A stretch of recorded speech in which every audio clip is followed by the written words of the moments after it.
Today we will be unboxing HighCom soft armor panels.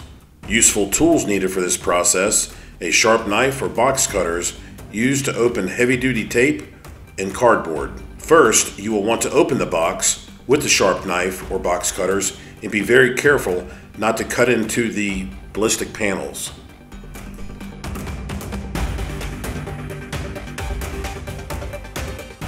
Once you've opened the box, you will notice your soft armor panels and carrier or vest in a protective plastic or foam wrap material.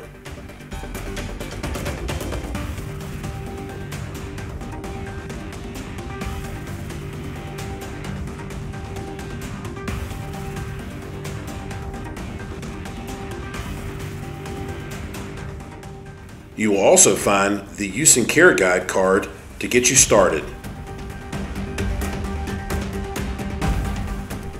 After taking your soft armor panels and carrier out of the protective packing, you will want to take this time to carefully inspect.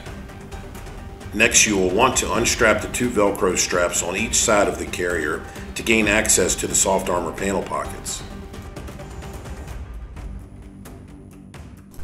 This is also a great opportunity to examine the trauma plate pocket located on the front of the carrier to ensure the correct pack was included. Next, separate the Velcro closure on the front panel bottom loading pocket to verify the correct soft armor model, threat level, and size.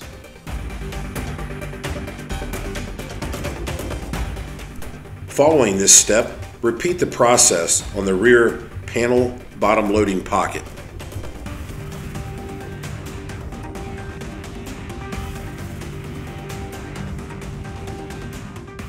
Reattach the Velcro to close both soft armor panel pockets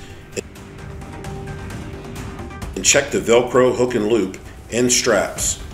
Also, carrier material should be checked for any damage that might have occurred during shipping. If all looks good, you have just unboxed your HighCom soft armor panels and carrier.